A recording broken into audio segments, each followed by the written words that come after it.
Welcome to CityWise. I'm your host, Tiana Stephens. CityWise is produced by the City of Rochester to shine a spotlight on city living at its best. Well, after a successful pilot program, Mayor Lovely Warren has announced that the city's Department of Environmental Services is expanding the mixed recycling program to the entire city. And joining us today to tell us more is City Recycling Coordinator Josh Dranoff and Project Manager Shalini Beath. Thanks for joining us today. Thank you for having us. So for those of us or those people that don't know, what is mixed recycling? What does that mean? Mixed recycling simply means that you can put all of your recyclables into one container. It's really convenient and you don't need to sort anything.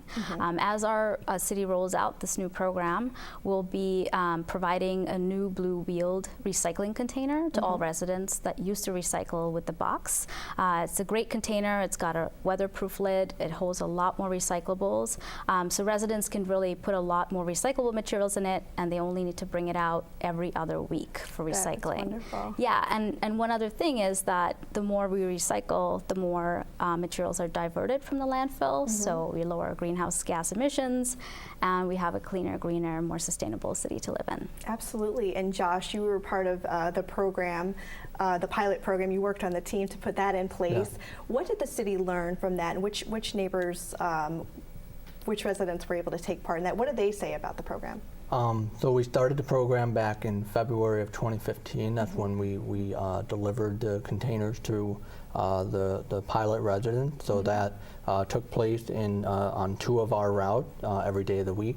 Okay. And everybody that we've talked to loves it. They find it a lot more easier to use. Sure. They don't have to bend over or bring 5 boxes to the curb. Right. They can just roll it down, the refuse container in one hand and the recycling in another. So it's been great feedback. We've had an increase in people coming on board because of the ease of use, that weren't participating before, which is always good. Oh, that's wonderful. So then with that, we have more materials that we're diverting from the landfill. And so all of that information helped inform the next piece, which is rolling it out citywide.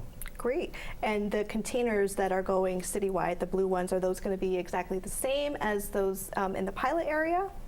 Yeah, it's the same kind of container. It's a 96-gallon container. It looks a lot like the green refuse containers that residents have, but it's blue. So blue's for recycling, green is for refuse, but it's a wheeled container. That's excellent. And you mentioned that it will be on a every other week pickup schedule. So how will people be notified of what their pickup date is? Sure. We really want to make sure that everyone is well aware of when they're going to be phased into the program. We're going to send out mailings, door hanger information as well. We'll have a welcome letter, a calendar of their new every other week schedule, reminders for when they need to bring out their container, and also recycling guidelines so they know what they can and cannot put in their container. Okay. We have our website that'll have a lot of information. We have a web-based app where people can type in their street address and they can find out when they're getting phased in as well if they're not already in the program. So this won't happen all at once. It'll kind of be area by area. Yeah, it's going to be a phased approach, and aside from that, we're also working with the neighborhood service centers, so we can reach out to community members and make sure that they have all the information and give us feedback about the program as well. So you mentioned on the website that there's a list of things that you should recycle and things that you can't recycle. What are those things that people should know, especially if now that they've got their new container, now they're coming on board like we saw in the pilot program? Well, so a lot of the materials that people have been placing in the recyclable for a while are still taken. So all your paper products, newspapers, cereal boxes, printing paper, things like that. Your glass, like food containers, wine bottles, things like that. Dishware, like you find in your kitchen, is not taken. That's a different type of glass that the facility does not take. Metal, your typical vegetable cans, pots and pans we can take. And then we have plastics 1 through 7, and the only thing is no styrofoam. The white styrofoam packaging or your takeout containers, those aren't accepted at this point. And I would just want to say that garbage bags of any sort, whether they're white, black, or shopping bags that some people usually wrap them in so that they don't fly away. Those things should not be put in there because Okay. they kind of hinder the sorting process at the facility. Okay. And then yard waste also is not placed in the blue container. So I just wanted to make sure those materials. And there's would other be- things that the city does as far as tree, branches, that sort of thing, Yep. right? Yep. Okay, so when someone is recycling and it's vegetable cans and containers and that sort of thing, should you rinse it out, take the labels off? What should, if you're new to recycling, what should you do? Yeah, definitely. If you can take the time, rinse it out, it just makes the process better at the end. The materials that are taken, the cleaner they are, the better, the more usable they'll be able to be put back into the market. So yeah, washing them, you can take the labels off. So. Okay, what exactly happens with your recyclables once the truck comes and picks it up? Great question. So we have automated trucks that are now picking them up that will compact the load so we can get more material on the truck at once.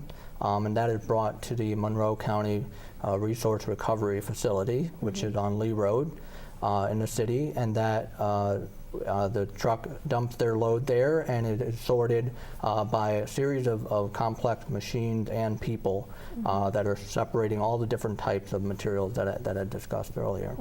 And going back to the things that are not recyclable, like say electronics, what sort of resources does the city offer, or what can I find on the website if I need to get rid of an old TV or something like that? Yeah, definitely. Our website, cityofrochester.gov/residential recycling, has a wealth of information about what you can do with your recyclables. With electronics specifically, there's a link to Eco Park as well, where you can bring and drop off your electronics. But I would recommend checking out our website, residential recycling. That's great. What has the feedback been that people are starting to hear about the citywide mixed recycling program? Yeah, it's been really positive. We've been to a lot of meetings and to present our new program, and the one big question everyone asks is, when am I getting my new container? Right. Yeah, so I think the convenience is obvious with, again, the ease of rolling it out, and that's a big part of the program. We just want to make this very convenient. We want to encourage more people to recycle because it has a lot of benefits. And so a lot of work was put into this program. Obviously, it's a very big lift. Tell us about the planning process and the people behind making this happen. A lot of pieces. Definitely. Yeah, I would say the solid waste management division that's our daily life, right? Dealing with refuse and recycling. So we've been very involved from the beginning, but as things have progressed, we've involved the communications department, IT, GIS. So it's really been like a very large operation and many different facets of the city partaking in it to make sure that the residents are getting the information they need as easy as they can, and that we're covering all of our bases.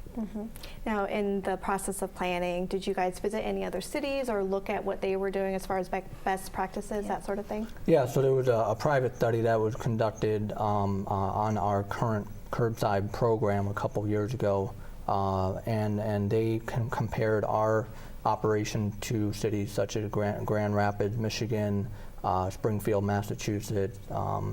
I can't think of the other one in Ohio, I believe.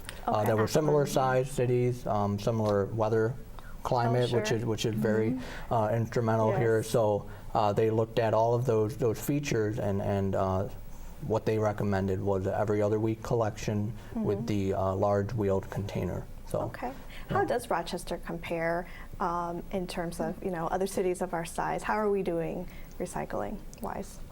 We're doing pretty good. I think we're about the national average, which is good, but we certainly want to increase that, and so I think this program will certainly get us on the road to increasing our recycling effort. Absolutely. Now, so with the old 12-gallon bins, I know my sons use them as hockey goals in the winter, but will residents be able to keep those, or what should they do with those bins? Yeah, absolutely.